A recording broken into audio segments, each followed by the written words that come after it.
आपका। आप देख रहे हैं पंचायत आज तक, आपके साथ हूं मैं नेहा बाथम। लगातार हमारे साथ पंचायत आज तक में बेहद खास मेहमान जुड़ते रहे हैं और इसी कड़ी में शामिल हुए हैं आरएलडी के अध्यक्ष जयंत चौधरी जी। जयंत जी, बहुत बहुत स्वागत है आपका। और सबसे पहला सवाल आपसे यही कि चुनावी तारीखों का ऐलान हो चुका है और उसके बाद आज तक को आप सबसे पहला इंटरव्यू भी दे रहे हैं। ऐसे में इसी श्रृंखला में हम ये जानना चाहेंगे कि अब आरएलडी की क्या तैयारी है, क्योंकि जिस तरीके से 58 सीटों में पहले चरण में मतदान होने, उसमें पिछली बार पूरी तरीके से दबदबा बीजेपी का रहा था। दो सीट बीएसपी एसपी और एक सीट आपकी आई थी, लेकिन अब की बार कैसे चुनावी ताकत झोंकेंगे, वहां पर क्या है एजेंडा? लोकतंत्र का हम कह सकते हैं सबसे बड़ा पर्व है। जनता को एक मौका है। 5 साल हमें जूझना पड़ता है, लड़ना पड़ता है, संघर्ष करना पड़ता है, सड़क पे जाना पड़ता है। ये समय उनका है, मतदाताओं का। मुझे इस बात को लेकर काफी उत्साह है और उम्मीद है कि इस बार उत्तर प्रदेश की जनता एक सकारात्मक फैसला लेगी, निर्णय लेगी, और ताकि हम लोग उत्तर प्रदेश में जो करना चाहते हैं, जिस तरह का परिवर्तन उत्तर प्रदेश में होना चाहिए, जिस तरह का विकास होना चाहिए, हर वर्ग और समाज के साथ मिलकर उत्तर प्रदेश का निर्माण होना चाहिए, उस ओर हम चलेंगे। जिस तरह के हमने कार्यक्रम किए और जो जिन मुद्दों को लेकर हम चले, बहुत बड़ा समर्थन हमें लगातार मिल रहा है और इसलिए मैं आश्वस्त हूं कि नतीजे भी उस तरह से आएंगे। 2012 और 2017 9 सीट से आरएलडी 1 सीट पर आ गई। क्या वजह मानते हैं कि इस तरीके का जो ये डिक्लाइन आया आपकी सीट में, क्यों था? देखिए, ऐसा नहीं है कि हमसे कोई विशेष नाराजगी थी। कि कभी कभी होता है कि डिक्लाइन आता है जब आप नेताओं पे जनता का विश्वास टूट जाता है या कमजोर हो जाता है या कुछ खामियां आती हैं सिस्टम में। ऐसा नहीं था। कुछ घटनाएं ऐसी थीं जिससे सब कुछ तहस नहस हो गया। जो सामाजिक व्यवस्था थी हमारे क्षेत्र की, वो बिगड़ गई और उसका बहुत बड़ा प्रभाव राजनीति पे भी पड़ा। और वो है कि ध्रुवीकरण की राजनीति, यानी सब मुद्दे भुलाकर भूलकर लोगों को बस ये बताया गया कि आपको इनका इलाज करना है, आपकी समस्याओं की जड़ ये है। तो वो एक तनाव पैदा किया गया, एक रणनीति के तहत हुआ। और जब बड़ी घटना हुई, दंगा हुआ, तो समय लगता है लोगों को उन चीजों को भूलने में। लेकिन अब मैं जानता हूं कि जिस तरह के हमने कार्यक्रम किए, भाईचारा जिंदाबाद का नारा देके हमने लोगों को बुलाया, लोग आए। तो यही संकेत है ना कि जब भाईचारा जिंदाबाद की बात वो सुनना चाहते हैं, वो नारा लेकर आपके साथ चलना चाहते हैं, तो कहीं ना कहीं जो दूरियां थी, अब वो दूरियां नहीं बची। भाईचारा जिंदाबाद, क्योंकि आप यही नारे के साथ अब आगे बढ़ने वाले हैं। तो क्या जो खाई थी जाटों और मुस्लिमों के बीच में मुजफ्फरनगर दंगों के बाद, वो अब खाई पट गई है? वो हिंदू और मुसलमान के बीच में थी। सिर्फ एक जाति का उसमें कोई सवाल नहीं था। और मैं मानता हूं कि अब वो दूर इसलिए हुई है क्योंकि दोनों वर्गों ने खोया ही खोया। किसी ने कुछ हासिल नहीं किया। जैसा हमेशा होता है दंगा फसाद में, कोई लाभ किसी को मिलता नहीं है। जो चुनिंदा लोग होते हैं जो इस तरह की चीज चाहते हैं, जो भड़काना चाहते हैं और जो फिर फायदा उठा जाते हैं। जिनकी सरकार आई है, स्पष्ट बहुमत जिनको मिला है, कहीं ना कहीं राजनीतिक लाभ दंगे का उनको मिला और लोग इस चीज को देख भी रहे हैं। वहां की अर्थव्यवस्था चरमरा गई। मुजफ्फरनगर का बच्चा जब बाहर पढ़ने जाता था, उसको कोई गेस्ट हाउस में भी किराए पे कोई जगह नहीं मिलती थी दूसरे बड़े बड़े शहरों में। और जैसे ही वो कहता था कि मैं मुजफ्फरनगर से हूं, तो एक तरह से उसको जज किया जाता था। तो कम से कम अब लोग जानते हैं, यूथ जानता है वहां का, और युवा नई सोच लेकर चलना चाहता है। हिंदू मुसलमान के झगड़े में वो नहीं पड़ना चाहता। ध्रुवीकरण की आपने बात करी, क्योंकि ध्रुवीकरण खास तौर पर 2017 के विधानसभा चुनाव में काफी हद तक हावी रहा और उसका असर इस बार भी देखा जा सकता है। क्योंकि जयंत जी, इस बात से आप इनकार नहीं करेंगे कि जिस तरीके से राम मंदिर का निर्माण शुरू हो चुका है, उसके बाद बनारस में भी मंदिर बनाया गया, अब केशव प्रसाद मौर्य ये भी कह रहे हैं कि मथुरा में भी हम मंदिर बनाएंगे। तो इस तरह के जो मुद्दे लगातार सामने आ रहे हैं, उससे कहीं ना कहीं इस बार भी ध्रुवीकरण तो दिखाई देने ही वाला है। मुझे तो बड़ा अटपटा अजीब लगता है कि सरकार से पूछा जाए कि आपकी सबसे बड़ी उपलब्धि क्या है, वो मंदिर मंदिर मंदिर गाते हैं। वो किसी विश्वविद्यालय का नाम नहीं गिना सकते। वे नौकरी जो बेरोजगार हमारे युवा हैं, जिनको बुलाया जाता है कि भर्ती होगी और फिर बैठा दिया जाता है और लौटा दिया जाता है घर कि पेपर लीक हो गया, उनके लिए व्यवस्था में आपने कुछ नहीं किया। तो मेरे लिए तो असल मुद्दे कुछ और ही हैं। तो आपके लिए बेरोजगारी मुद्दा है, आपके लिए महिलाओं को आरक्षण देना मुद्दा है? हमने अपने मुद्दे सबसे पहले घोषित किए और जैसे जैसे समय आ रहा है और पार्टियां भी उन चीजों को लेकर चल रही हैं। बिजली की हमने बात कही थी कि किसान और बुनकर का पुराना बिल हम माफ करेंगे जो बकाया है, और आगे की दर हाफ करेंगे। अब 5 साल लूट खसोट करके सबसे महंगी बिजली देकर अब जो है वसूली कर कर गरीब लोगों से चुनाव के पूर्व संध्या पे अब यूपी की सरकार भी हमारी भाषा बोल रही है। यूपी की सरकार भी आपकी भाषा बोल रही है, प्रियंका जी भी आपकी भाषा बोल रही हो, कह रही है लड़की हूं, लड़ सकती हूँ, इस कैंपेन के साथ वो आगे बढ़ी हैं। यानी कि महिलाओं को कोई भी अछूता नहीं रख रहा है, महिलाओं को सभी साथ लेकर सभी पार्टियां चलना चाहती हैं। करना भी चाहिए, लेकिन सच ईमानदारी से अगर आप मुझसे पूछेंगी, बहुत कम महिलाएं राजनीतिक व्यवस्था में हैं। तो ये एक बड़ा सवाल है। सिर्फ एक चुनाव के मद्देनजर हम इस चीज को नहीं देखें, लंबे समय तक हम देखें कि जब, क्योंकि मैं एक राजनीतिक संगठन का अध्यक्ष हूं, मैं खुद देखता हूं कि जिस तरह की सभाओं में भागीदारी और रुचि होनी चाहिए वह नहीं है। वोट कर रही महिलाएं, लेकिन आगे बढ़कर वो हिस्सा नहीं ले रही। तो संगठन में भी ज्यादा महिलाओं को तरजीह दिया जाए और टिकटों में भी जहां बंटवारा हो, तो जब जब टैलेंट मिलेगा तो उन्हीं में से आप छांट के चुनाव लड़ाइए। टिकटों के बंटवारे की बात हुई तो अब सीट शेयरिंग पर आ जाते हैं। अखिलेश जी से बात बन गई है आपकी सीट शेयरिंग को लेकर? क्योंकि लगातार कयास लगाए जा रहे हैं, बहुत सारी आपकी मीटिंग्स भी हो रही हैं, तो जितनी सीटें आप मांग कर रहे हैं उतनी दे रहे हैं अखिलेश जी आपको? नहीं, देखिए, पूरा सम्मानजनक है और ये होता है कि आपका इक्वेजन और कनेक्शन कैसा है लीडर के साथ। हम दोनों के बीच बहुत अच्छा इक्वेजन है, रिलेशनशिप है। पिछला चुनाव भी साथ मिलकर लड़े थे, तो एक काफी गहरी हमारी अंडरस्टैंडिंग है।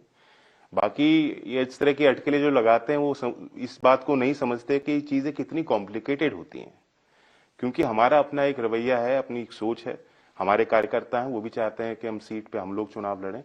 जमीनी इक्वेशंस क्या हैं, इन सारी बातों पे हमें एक बड़ा मैच्योर डिस्कशन करना पड़ता है। ये आधे घंटे की बातचीत में नहीं होता। लेकिन हो क्या रहा था कि मैं और अखिलेश जी बैठते थे, फिर जब अगले हफ्ते हम फिर बैठते थे, बीच के 6 दिन में अखबार ये छाप देता था कि मैं उनसे नाराज हूं और वो मुझसे नाराज हैं। बार बार अलग अलग तस्वीरें आती थी, ये क्या कहा जाता था कि अब सीट शेयरिंग पे बात नहीं बन रही है, हो सकता है कि ये गठबंधन ठीक से ना चल पाए।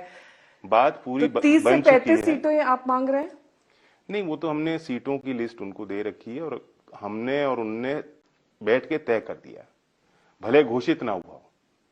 क्योंकि हमने ये रणनीति बनाई कि 403 सीट हमारी लक्ष्य है। सभी सीटों पे जो हमारे कार्यकर्ता हैं, दूसरे घटक दल भी हैं हमारे साथ, लोकदल और सपा के से अलग भी कई दल हैं जिनका वर्चस्व है और जो हमारे साथ हैं। तो सबको साथ मिलकर लड़ना है। सवाल ये नहीं कि किसका सिंबल कहां जा रहा है। जैन जी, आपके ऊपर ये भी आरोप लगते रहे हैं कि जहां पावर सेंटर होता है आप उसी के साथ गठबंधन कर लेते हैं। पिछले जो पुरानी पार्टियों के साथ आपने गठबंधन किया हो, चाहे वो कांग्रेस हो चाहे वो बीजेपी हो, आपकी पार्टी की आइडियोलॉजी से कॉम्प्रोमाइज करके आप सिर्फ पावर सेंटर की ओर झुकते हैं। नहीं, ऐसा नहीं। जब हम गठबंधन करते हैं तो अपने मुद्दों को आगे करके करते हैं। अभी भी हमने अपना मैनिफेस्टो पहले घोषित किया है और गठबंधन बाद में किया है। जब हम कांग्रेस पार्टी में गए, आपको ध्यान होगा, उससे पहले दिल्ली में हमने बड़े आंदोलन किए, भूमि अधिग्रहण कानून बिल की हमने एक मांग उठाई। मनमोहन सिंह जी हमारे किसानों के बीच आए और उन्होंने आश्वासन दिया कि जी हाँ, सरकार इसको गंभीरता से ले रही। उन्होंने तुरंत बयान दिया और उसके बाद सत्र में जो है संसद में एक नया बिल आ गया, नया मसौदा आया। तो ठीक है, वो सरकार का प्रेरोगेटिव होता है, सरकार का निर्णय होता है किस तरह का कानून वो पेश करना चाहते हैं। लेकिन हम भी एक घटक दल थे, तो इसलिए ये ऐसा कहना गलत है कि हमने अपनी विचारधारा छोड़ दी और हम तो विपक्ष में ही रहे हैं। मुझे तो लगता है विपक्ष में ही आनंद आता है। बहुत साल हो गए, अगर आप हिसाब लगाएंगे लगभग 15 साल तो हो गए कि हम यूपी में सत्ता से बाहर रहे हैं और केंद्र में लगातार 2 चुनाव मैं खुद हार चुका हूं। तो अगर कोई ये आरोप लगाए कि सत्ता के लिए जिस तरह शहद से मक्खी आकर्षित होकर चली जाती है, अगर मेरे साथ तो आज भी चॉइस था। आप चुनाव लड़ रहे हैं या नहीं लड़ रहे हैं? चुनाव लड़ने की मेरी इच्छा नहीं। मैं चाहता हूं कि पार्टी के हर विधानसभा में और इस गठबंधन के लिए मैं काम करूं। तो डिप्टी सीएम पद की मांग की है आपने? फिर ऐसी कोई मांग नहीं करी। ऐसी कोई मांग नहीं करी है। जयंत चौधरी जी चुनाव नहीं लड़ रहे हैं, डिप्टी सीएम पद की मांग नहीं उन्होंने की है, तो क्या राज्यसभा में जाने का इरादा है? मेरा इरादा है कि हमारी पार्टी के ज्यादा से ज्यादा संख्या में विधायक बने और राष्ट्रीय स्तर पे भी हम लोग सोचें कि किस तरह से विपक्ष की क्या भूमिका होनी चाहिए और अगले लोकसभा चुनाव के पहले हम लोग एक साथ मिलकर एक रणनीति बनाएं। क्योंकि आपने कानून बिल की बात करी, अब वहीं से सवालों का सिलसिला शुरू कर लेते हैं। जब कानून बिल लाए गए तब बहुत सारे किसान जो हैं वो आंदोलन के लिए उतर आए। कानून वापस ले लिया गया, आंदोलन खत्म हो गया। अब क्या जो जाट किसान हैं उनमें नाराजगी बनी हुई है या फिर वो संतुष्ट है जिस तरीके से वापस ले लिया गया इस बिल को? किस तरीके से ये किसान नेता अब आगे आने वाले चुनाव में वोट करने वाले हैं? क्या उनका झुकाव रहने वाला है? क्या वो आपकी पार्टी की तरफ जाएंगे या फिर बीजेपी को वोट देने वाले हैं? मैं तो यही कहूंगा कि हमारी पार्टी सभी किसानों के लिए है और सभी किसानों में बहुत बड़ी नाराजगी थी इन कानून को लेकर और लगातार एक साल से ज्यादा अगर कोई आंदोलन चलता है तो उसका यही मतलब व्यवहारिक कारण यही हो सकता है कि बहुत बड़ा समर्थन उस आंदोलन के साथ है। तो हर वर्ग में समर्थन इस आंदोलन को था और इसलिए ये कहा जा सकता है कि आंदोलनकारियों की जीत हुई, लेकिन ये सरकार की कोई मतलब जीत नहीं है।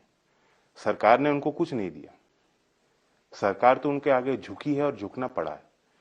और सवाल ये भी है कि जब 700 से ज्यादा लोग मर जाते हैं हमारे किसान, और उनका संज्ञान भी लोग सरकार में बैठे सत्ताधारी लोग नहीं लेना चाहते। और आपको भी पता है कि सरकार में बड़े बड़े लोग ये भी बयान दे रहे हैं कि जैसे ही चुनाव हो जाएंगे फिर दोबारा वही मसौदा हम लेके आएंगे। एक राज्यपाल जी जिस तरह की बात कह रहे हैं कि सबसे बड़े स्तर पर सरकार में जो लोग बैठे हैं उनके अंदर अहंकार था और किसानों के लिए उनकी सोच अच्छी नहीं थी। जब इस तरह की बातें हो रही हैं तो मैं समझता हूं कि जनता इन चीजों को देख रही है और इसलिए वो नाराजगी दूर नहीं हुई। तो वोट की चोट देंगे। आपकी बात राकेश टिकैत से चल रही है? नहीं, अंदर खाने की क्या बात है। किसान घाट वो आए थे 23 तारीख में, हमारे पुराने रिश्ते हैं। तो ये तब्दील हो सकता है कि आप आने वाले वक्त में कुछ जाट किसान नेताओं को भी टिकट दें और इस बार का चुनाव लड़वाएं? नहीं, टिकट तो हम किसानों को ही देंगे और जो आप किसान मेरे की कहने वकालत बात करेगा। समझ गए हैं, लेकिन उसके नहीं दोबारा मैं ये आपसे सवाल राकेश पूछूंगा। राकेश जी की कोई राजनीतिक महत्वाकांक्षाएं नहीं है और उन्हें भी इस बात का एहसास है कि जो स्वीकारिता बनी इस आंदोलन की वो शायद इसलिए भी बनी कि दूसरे दल के लोग और कार्यकर्ता भी उनके साथ आ सकते थे, क्योंकि वो राजनीति में दखल ना देने का उन्होंने ऐलान किया। तो इसलिए एक सामाजिक रूप से ही एक ताकत बनकर, किसानों की आवाज बनकर ये संगठन काम करना चाहते हैं, इतनी मेरी समझ है। तो जो सेंटिमेंट था जैन जी उस टाइम पर कि बहुत नाराजगी थी, किसान सड़क पर थे, जमीन पर थे, अपनी मांगों को तेज कर रहे थे, लेकिन अब एक नई आवाज उठी कि जो 700 किसान जो शहीद हुए हैं, जिन्होंने अपनी जान गंवाई है, उनको उचित मुआवजा दिया जाए, परिवार वालों को नौकरी दी जाए। इन मांगों के साथ भी क्या आप कैंपेन में और चुनावी अभियान में हमने रखा है? जो मेरठ में हमारी पहली एक संयुक्त सभा थी जिसमें अखिलेश जी मौजूद थे, उनके आगे मैंने ऐलान किया कि हमारी सरकार बनेगी तो मेरठ क्योंकि क्रांति भूमि है तो इस पूरे आंदोलन के लिए उसके सम्मान में पूरे देश भर के किसानों के लिए हम एक स्मारक बनाएंगे। साथ ही जो किसान जो इसमें शहीद हुए उनको शहीद का दर्जा मिलना चाहिए, सम्मान मिलना चाहिए और 1 करोड़ की सहायता राशि हमारी सरकार उनको देगी। तो ये बातें हम कह रहे हैं, साथ साथ न्याय की भी बात है। आप जानते हैं कि अभी भी क्या हो रहा है लखीमपुर वाली घटना में कि किसानों को तो पुलिस उठा रही है, गिरफ्तार कर रही है। टेनी जी अभी भी मंत्री बने हुए हैं। क्या बीजेपी ये बताएगी कि इस बार विधानसभा चुनाव हो और लोकसभा चुनाव हो तो ऐसे लोगों को बीजेपी टिकट नहीं देगी? ये सवाल बीजेपी से करना चाहिए।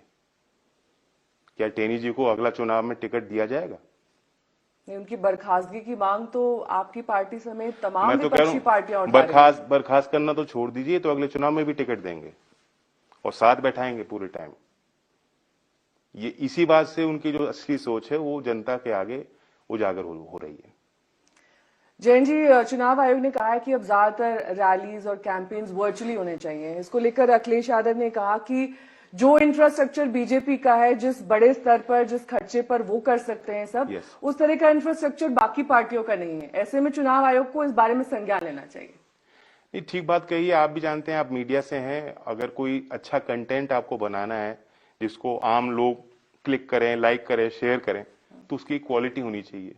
यानी आपको शूट के लिए आपको इंफ्रास्ट्रक्चर चाहिए, टीम चाहिए, सोशल मीडिया के लिए टीम चाहिए, और आजकल तो फेसबुक भी अगर आप उस पर खर्चा नहीं करेंगे तो आपकी चीज दिखाएगा ही नहीं। तो ये सारा जो तंत्र है आम लोगों के बाहर है, छोटी राजनीतिक दलों के बाहर है। लेकिन मैं समझ सकता हूं कि जो जो कारण है कि चुनाव आयोग ने इस तरह से निर्णय लिया, क्योंकि जब रैलियां होंगी, भीड़ बनेगी, तो कहीं ना कहीं लोग जो भी नियम होंगे उनको दरकिनार करके आते हैं।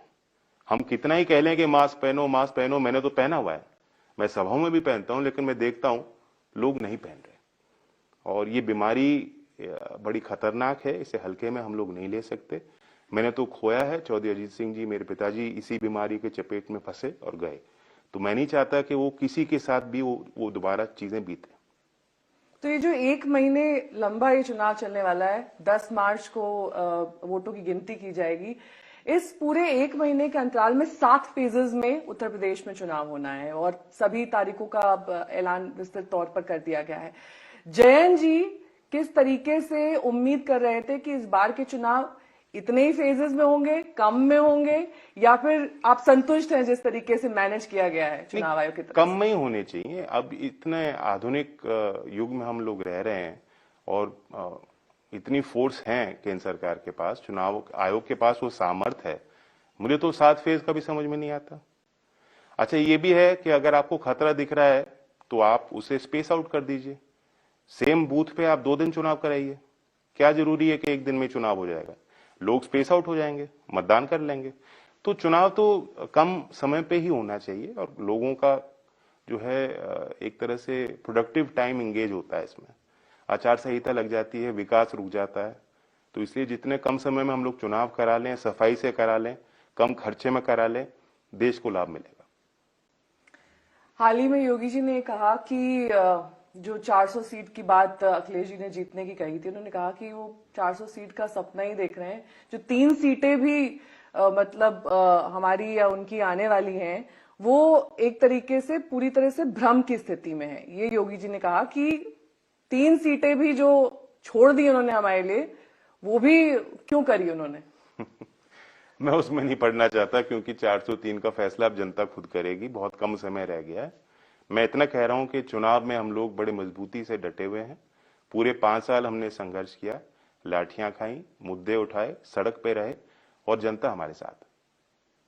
नहीं, और वापस उसी बात पर आते हुए जयंत जी आपकी कि ये जो मुजफ्फरनगर दंगों के बाद की स्थिति है, तब से लेकर अब तक बहुत कुछ बीत चुका है और ध्रुवीकरण से लेकर दंगे हों या फिर रोजगार की बात हो, अब मुद्दे धीरे धीरे बदल रहे हैं। और क्योंकि परिस्थितियां बदल रही हैं कोरोना के साथ साथ, ऐसे में लोगों को एक ऐसी पार्टी चाहिए जो 5 साल तक शासन कर सके, ना कि एक ऐसी पार्टी जो अपने ही मुद्दों में उलझी हुई हो। कई बार लोग जब वोट करने जाते हैं तो कैंडिडेट को वोट करें, पार्टी को वोट करें, या फिर मुद्दों के नाम पर वोट करें, इस बात को लेकर काफी कंफ्यूज दिखाई देते हैं।